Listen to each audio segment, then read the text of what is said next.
Welcome to the Green Medicine Podcast. I'm your host, Barbara Malarski, and I'm absolutely thrilled to have Amanda Lynne on the Green Medicine Podcast today. Welcome, Amanda.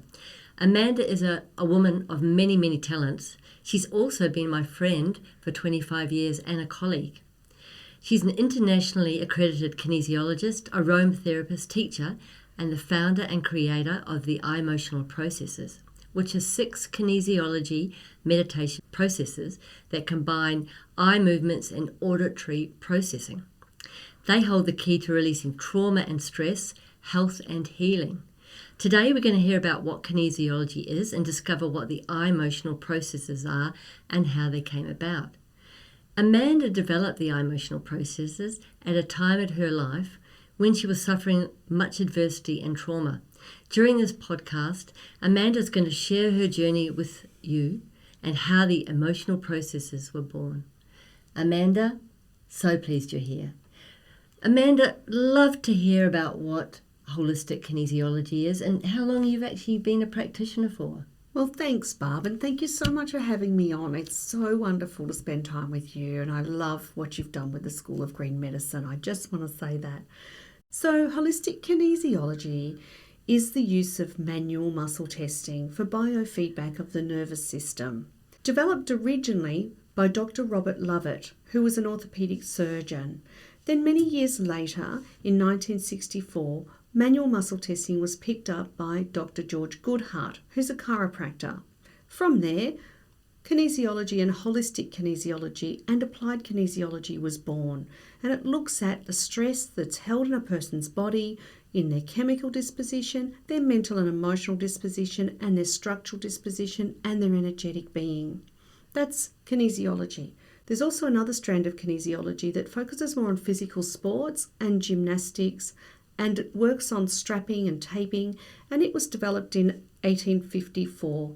So there are 2 different strands. When we talk about holistic kinesiology, we're talking more down the Dr. George Goodhart it's phase. so interesting to me because I've been having kinesiology with you for, over 20 years, and I never knew that until we talked recently about kinesiology, and that kinesiology comes from the taping actually is more kind of connected to what happens in America, whereas holistic kinesiology is more, European or Australasian. Yes. So that's fascinating to me. And how many years have you been working as a kinesiologist for? Oh, I started my journey in 1998 when I found a kinesiologist to deal with what had been a long-standing childhood asthma, and having had an asthma attack in my late 20s and being in hospital, I came out of that hospital and I thought, I am never going to be back in this hospital with asthma again. There's something deeper going on.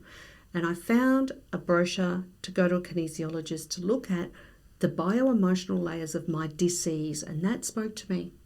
So I went, and after 6 months of big invasive work, we did a lot of muscle testing. We found out the subconscious stress that was causing that disease to stay intact.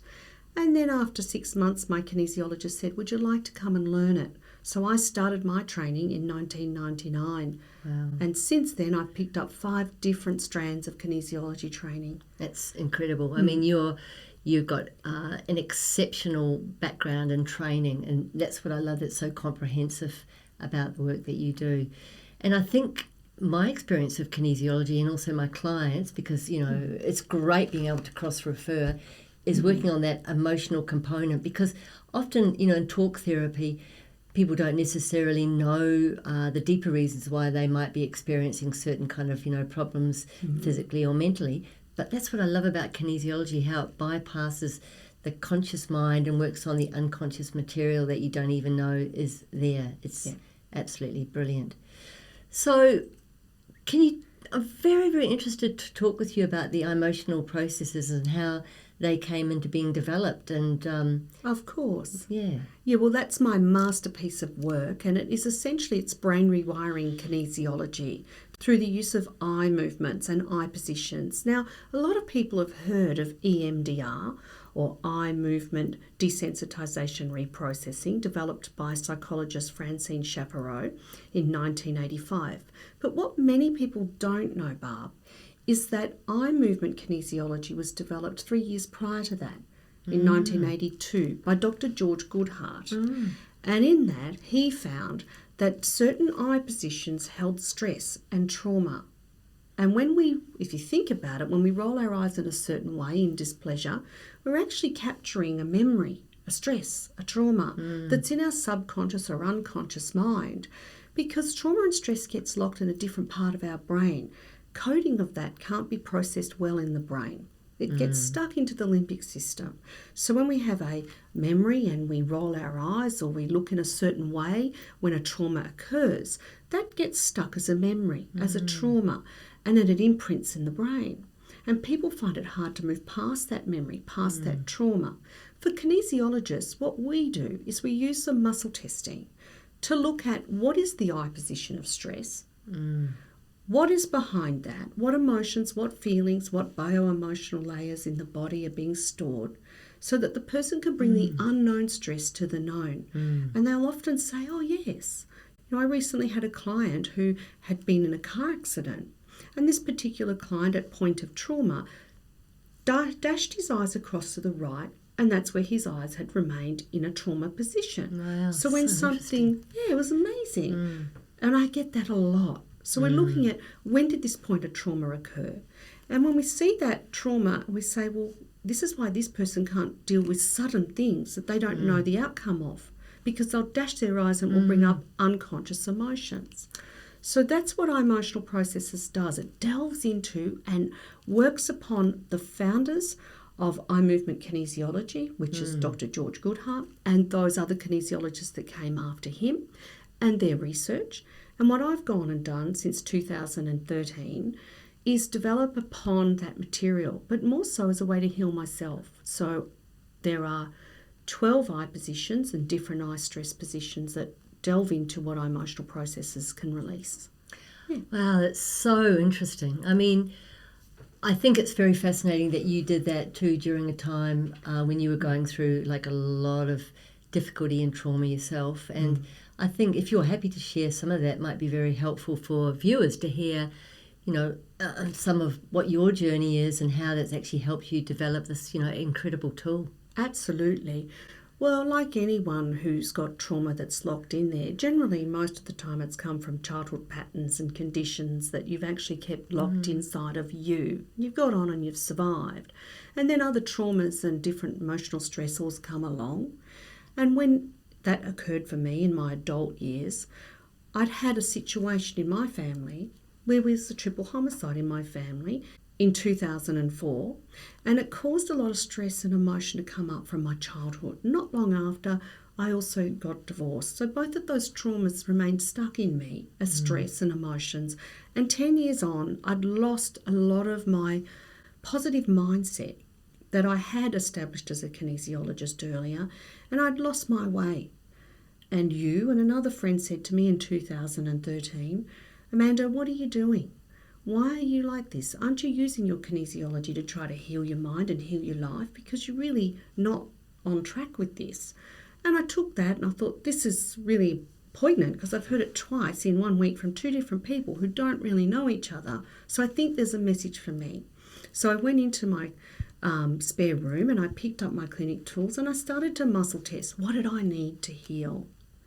And eye movements came up, auditory processing came up, as did different emotional bands that I was stuck in. And I thought, well, okay, I've got that. I know what I need to do. But it also muscle tested on me that I needed to do it every day. And I thought, well, how am I going to do that? I'm quite unwell physically. My bio-emotional tissue was really out because of my emotional stress and trauma I hadn't processed. So I thought, well, how about I make a kinesiology meditation? So I recorded these in my iPhone and I did my first ever process. So between February to August 2013, I created 6 different processes as I noticed those emotions come up. And I worked through, and then I created the chart of emotions that talks to how we identify our feelings. So we can actually consciously go, okay, that's there, but some of that is unconscious too and subconscious. So over time, my life radically improved, as you know. My health radically improved, my mindset radically improved. And in 2019, I thought, I think I need to share this with the world, but beforehand, I want to test it on 100 case studies. So I went through a process of 100 case studies in 2019 to check the results were as remarkable as I had. And it was. So the very next year, I had them professionally recorded. Wow. And look, I'm so thrilled to say that I was part of that every week for 12 or it might have even been 18 months, I received, kinesiology from you using the Eye-motional Processes. And I can certainly say that I felt really quite some changes in myself. I could also viscerally feel the result of actually doing the Eye-motional Processes and how I felt at the beginning if I came in with a certain issue, and then how I felt afterwards. And it was fantastic for me, not just on a personal level, but also as a practitioner, because it's so helpful for me now to use as a tool for my clients, or to refer my clients to you to be able to use the tool as well. So it's kind of been tested in my own personal laboratory of, my own kind of life. And I think that's kind of critical in terms of like research or evidence-based understanding of, how it actually works and what the results are. So it's just amazing. So well, thank you, Barb. What kind of things can, I shared a little bit about what I experienced when, I received it, but what sort of things could one expect by doing the emotional processes? Because we're all individuals, so we're all going to have different responses. Yes, Yeah. Absolutely. And it is true. Like, as I said earlier, trauma and stress it can't be processed in the right way in the brain. It becomes an imprint. And then we become limbically oriented. Each one of us has our own story. And behind that story is a trauma or a childhood experience or a human drama or an emotional relationship that's quite difficult. And with that comes emotional stress and trauma, and that gets locked in the brain in a different way. It's not processed properly. But when we start to use eye-motional processes, much like EMDR, we start to not remove those stress and trauma memories, but change where they go to in the brain, diffuse their limbic stress orientation, and start to put them into the brain in a way that's conscious, accepted, processed, and resolved. And in that, we're changing the grooves of the brain. Yeah, okay. So when you're talking about brain rewiring, you're really talking about changing the way that the brain works, which is absolutely pretty powerful, because I imagine once, you make those shifts in the brain, then that's going to impact on all different aspects throughout your whole life as well. Is that correct? Absolutely, because thought equals form, and what we think, we actually tend to generate. So we will see an experience out there, and we will attach to that, because it's like some of the trauma we've got in ourselves that hasn't been resolved yet. And, the brain being neuroplastic, it's got this beautiful way of changing form. When we tap into some of the stress positions in my world, the 12 eye positions, and each one of the processes attaches to the different eye positions in various ways. So people are listening to maybe a 16 to a 22-minute process, not really understanding that while they're doing these eye positions and thinking about this particular story that's poignant and on their mind, they're also rewiring some old stories that might be related to it. It's so fascinating. It is, and it's sustainable change. What I like about it too is that it's accessible. Like, people can purchase the emotional processes and just do them at their leisure, and they're only short. I think the longest one, as you said, is 22 minutes. You mentioned earlier too, you're talking about the chart of emotions. Yep. What is the chart of emotions? Like, say I was someone who had no background at all in any of the work that you do, and I really wanted to kind of use the emotional processes. How would I do that using the chart of emotions, which is part of it? That's a great question. The chart of emotions is an easy identifier because, as you know, sometimes we can't even process or tap into what we're really feeling. We might have a range of emotional fluctuations, and the chart helps us to identify what is it that I'm really feeling. Am I feeling frustrated? Then it's process blue. Maybe look at the chart and say, no, I'm really feeling sad about this. Well, then you're on process orange. So it helps you identify which process do I need at this given moment to go and listen to in the comfort of my home about the situation that's stressed in my brain or in my body, in my bio-emotional being, so I can change how I see and think and my beliefs about this. And it's not just one emotion to each kind of colour. No. It's how many emotions have you identified, like just roughly in each kind of... There's 35 different emotions Yes. in the chart of emotions underneath the violet band on the chart. So between the red and the indigo is 35 different low vibration negative emotions. Now we as humans experience up to 27 emotions a day. So we're really covering a broad range of those emotions through the chart. I wonder if you could, to the viewers who are actually listening to us, watching us, show the chart, and then at the end what we can do is refer people who are just listening to us to your website so they can go on and actually see what the chart of emotions looks like. Absolutely. I'd love to. So the chart of emotions, as you can see on the screen, begins essentially at process red at the bottom. There's 4 different emotions at bottom of process red, and that's because we're talking about wave frequencies, emotional frequencies. As you know, some emotions are more dense than others. So if you look at, say, process orange as an emotion, the second one up from the chart as depressed, somebody that's depressed can be in bed, unwell, don't want to get out, lack of motivation. But say someone in process blue emotion having anger or frustration or irritation has got more fire in their belly, they're moving more, it's got more of an intense energy. So the emotional chart goes in frequencies. So from process red being the lowest at 650 nanometers. Now think about a microwave is 700 nanometers. So if your emotions are down in the red at 650 nanometers, you're operating at the same level as a microwave. Wow. Okay? That's not great. No. And that's why those emotions feel so dense and draining, especially if we've had them ourselves or around someone with them.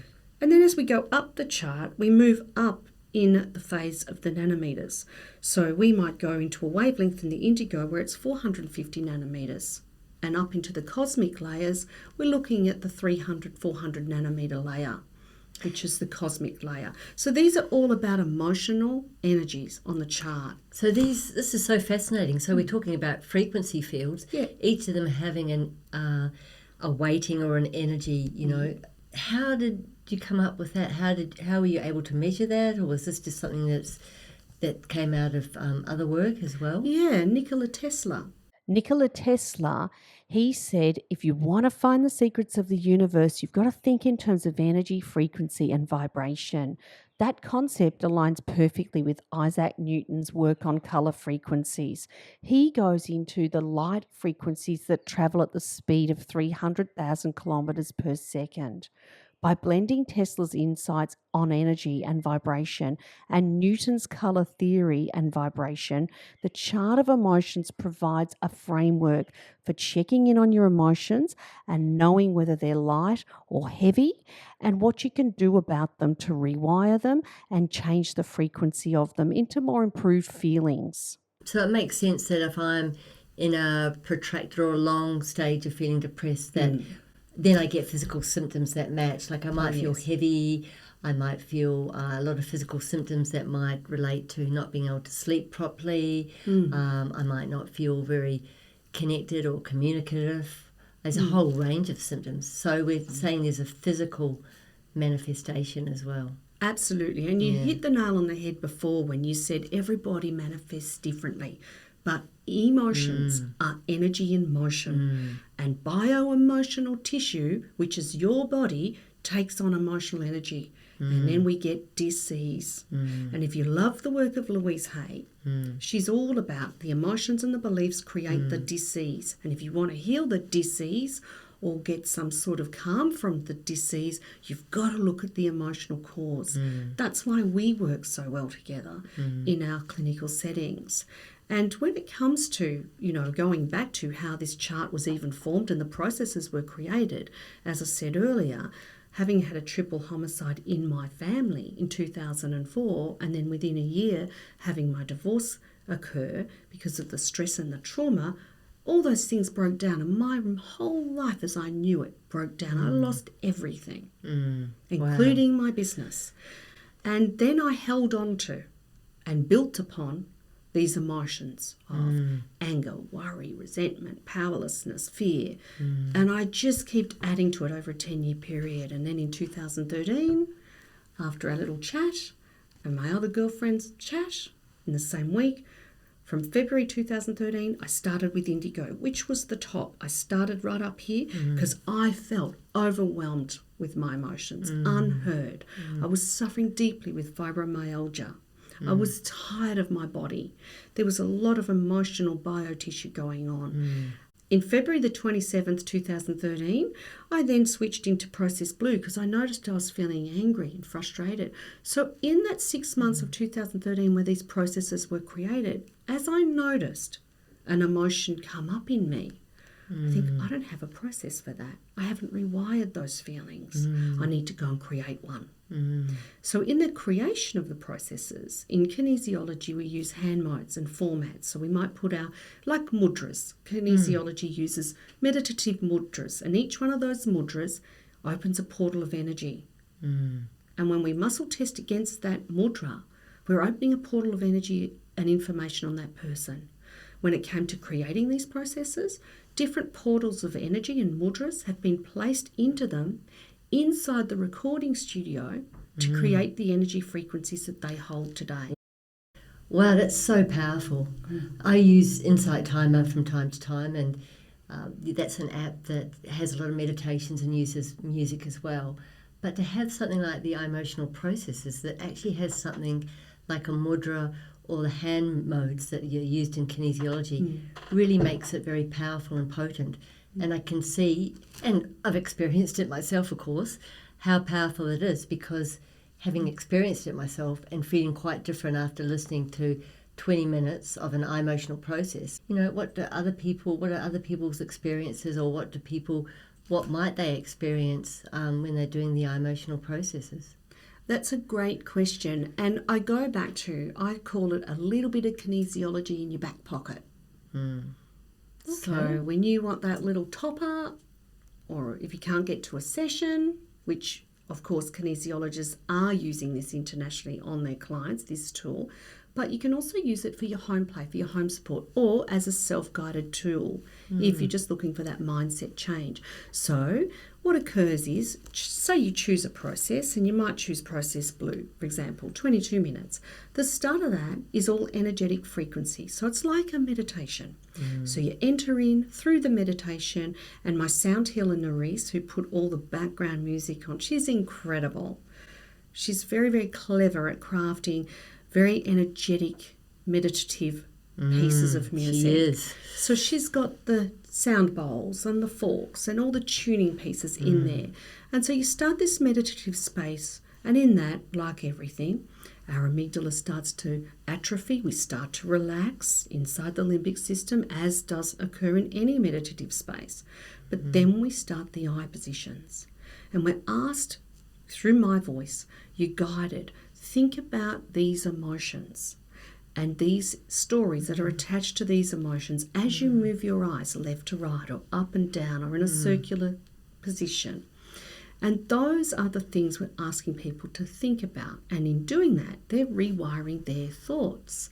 Now, people say to me, I don't understand. I've got to think about negative things and hear negative emotions said to me. How's that improving anything?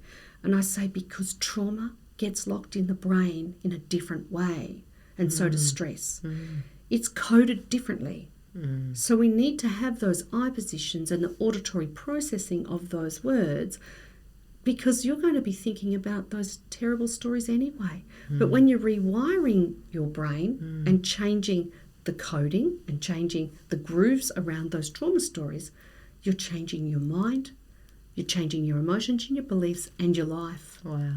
And I think viewers would love to hear some of the success stories, apart from your own success story, of people that you've worked with, and, you know, some of the changes that have happened. I'd certainly be really interested to hear about it.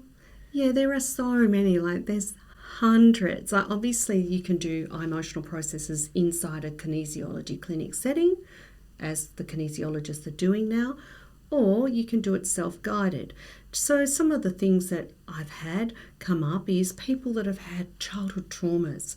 that they don't really want to go to a session and have the cognitive discussions and start to open up about things, especially when it comes to shame and blame. So they might do a process yellow in this case, and they'll email me and say, oh my goodness, from the very first process, I felt lighter. I don't feel as attached to that story. And I've had people whose relationships have improved and changed, not because the person changed, the external person, but because they did the inner work. And their experience of the event that happened actually has changed their perception, and so therefore how they relate as well. Absolutely. And the lives they start to live. Because when we're not living our life's purpose, it's because we're stuck in a trauma, stress, or human drama story. It is just that simple.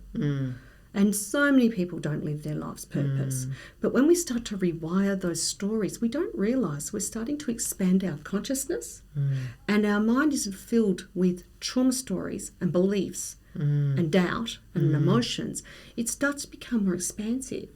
So we start to see people go, I've always wanted to do this business and now I'm doing it. Or I've always wanted to move overseas and now I'm doing it. It's that bravery. Look, it's so beautiful because it's so sad to think that, when we have a trauma or an event or an experience in our life, that then sometimes can inform the rest of our life. Definitely. And by using a tool like the emotional processes, this can really help shift that so that people can really live the life that we're all here to live, which is actually to live out our passion and to do the things that we really love as well. So I'm really thrilled, to be part of this, and that, I think it's fantastic that you've developed a tool that's going to help so many people, and already is. Yeah, it already is. And I want to jump into what you just said too. Like, some of the things that people say is, oh, now I've actually changed my mindset and my beliefs. I've had this for 40 years or 50, 60, 20 years, and now I regret that. And I said, don't worry. I created process past regrets just for you. Oh, that's hilarious. Okay, so people have got something they can work on that regret. But look, it's all part of life's learnings anyway. I mean, we're having this human experience, so of course, this is how we all change and develop. Look, Amanda, it's been absolutely amazing having you on the Green Medicine podcast. Thank you so much for coming. And I know that viewers and, people who are listening are going to be very keen to hop onto your website, see what you're doing, but also see where they can purchase the Eye-motional Processes. Yes. So how do people find you? Okay, so jump on board, Eye-motional Processes.com. Fantastic. But not I with an I, capital I, EYE, Eye-motional Processes.com. And if they go onto that website, they'll be directed to where they can go to purchase the Eye-motional Processes? Absolutely. And we've got the coaching program. People can come, because a lot of people want to come and work with me, and I don't see individual clients anymore. So to do that, if they wanted an individualised session, they'd need to go to one of my trained kinesiologists. Yes, fantastic. But otherwise, if they want to work with me, they just engage in the monthly program, the coaching, the live coaching. That's great. Thank you so much, Amanda. You're welcome. Thank you for having me on board. Yeah, it's been wonderful. So wonderful. And I look forward to what we're going to be doing together in the space of emotions. Well, wasn't that fantastic? I'm just so thrilled that Amanda could be part of the Green Medicine podcast. And look, I look forward to having Amanda back at some other future time, and we can take a deeper dive and talk more about the emotional processes and other work that she's doing. Thank you very much for listening today, and I look forward to talking with you again in the future. Barbara Malarski is a doctor of Chinese medicine with 25 years clinical expertise. She has a teaching background, establishing a natural therapies program in Cairns, far north Queensland, Australia, where she trained over 750 students in remedial massage and oriental health medicine. Her other passion developed through working with First Nations people in New Zealand, where she was born, and 3 decades in Australia on Cape York and in New South Wales, working with Indigenous and Torres Strait Islander communities. These experiences have enriched her life through deep connection with people and the environments they live in. Barbara resides in Oak Beach, far north Queensland, on 2 acres of forest, that border World Heritage listed forest. She sees herself as a privileged custodian.